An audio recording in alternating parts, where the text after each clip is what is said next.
Hey everyone, Nathan from Arms of Illum here, and I've got another custom saber that I just recently finished up. This is for a local customer who plans on giving this as a birthday gift, so looking forward to getting this into her hands very soon. As you can see, this one, like many of the others that I've been doing for folks locally here, is based on an Ultrasabers Apprentice V4, specifically the dark Apprentice V4, as you can see with the black anodizing. Like a lot of the ones that I've been doing for local folks as well, this one has custom powder coat. This specific color, and I'm not sure how well it's showing up on the video here, there will be in the description a link to a more detailed written review slash rundown of this saber, and that will have some very high quality photos that I'll take once I wrap this up. But this has custom powder coat, and this is the Victory Silver color from Prismatic Powders. I'm a big fan of what they offer at Prismatic. They're very easy to work with. Everything I've received from them looks exactly like it does on the website, so that's really nice. As you can see also on this hilt, we have this is a tactile momentary AV switch, 16mm, and then on the back here there is a Jedi Phoenix emblem. That's something I've been doing on several of mine, whether it be the Imperial Cog or the Sith Cog, or the Jedi Phoenix, whatever the customers might want. I've been putting the emblems on there as opposed to the pommels because this guy's got sound.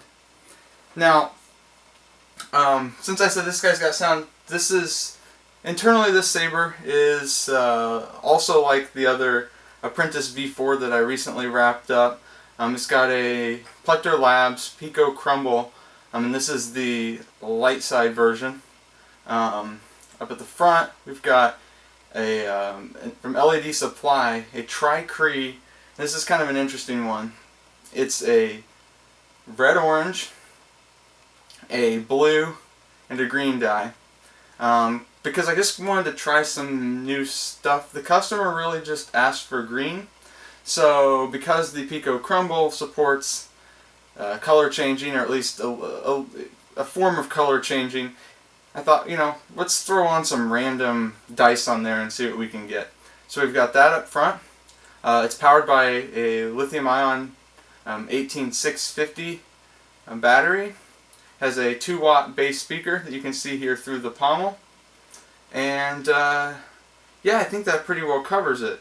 Now, since I said this has the Pico Crumble and that it does do color changing, one of the ways to access that is actually, this saber's been off for quite a while, well more than the 5-minute deep sleep timer that is included in the configuration on this particular board. So all I have to do at this point, since it's in deep sleep mode right now, is hold down the AV switch for quite a while, and boom, we're in the service menu. Now while you're in the service menu, there are a number of different colors you can cycle through here. Actually, there are 6. As you can see, this is the green. This is what the customer asked for, so this is what it'll be delivered in. Then from the green, we hit the button. We go to yellow. This is a mix of the red-orange dye and the green dye. Very nice yellow, not quite a gold, more of just like a bright yellow. There's our red-orange. Now, to me, this looks like a red, so I'm not 100% sure if I actually got what I ordered here. A little bit of a mix-up with LED Supply there on another part of that order, so this may not actually be the red-orange. Definitely has that orangish look, but sometimes red dye can also have that. From there we go to a purple. This is a nice lavender. I mean, it's almost spot on. I actually tried to build a saber recently that used purple, and tried to use a standard red dye and a royal blue, and it took me quite a bit of resistering on the red dye to actually get this. So this is very cool. From there we go to a blue. Like I said, I'm not 100% sure if I got precisely what I ordered on this particular LED. This looks more like a royal blue to me, but it is a nice full blue color. The only thing that has me thinking it might be a normal blue is that it does seem a little bit brighter. Sometimes with the royal blue, they seem somewhat dim. It just has to do with the wavelength of the light and the way our eyes pick that up. From there, this is the best color. This is the best color on this saber. I don't even care what anybody says. This is amazing. This is the blue and the green, and it's like a sky blue, maybe a robin's egg blue, depending on who you talk to. Kind of like a turquoise. It's very bright. I mean, the eye picks it up really, really well. When I've been testing the saber out, I've actually been using this. This is my favorite color on here. But because the customer asked for green, we'll go back to green. Once we've selected the green, all we have to do is hold down the button, and boom, it goes back into the deep sleep mode actually. So in order to activate the saber now, to turn it on, we have to hit it again. That wakes it from deep sleep, and you hit it again, and now the saber's on. One thing I noted in my previous Pico Crumble build, and I've once again seen it here, is this is an extremely responsive board. I mean, it picks up everything.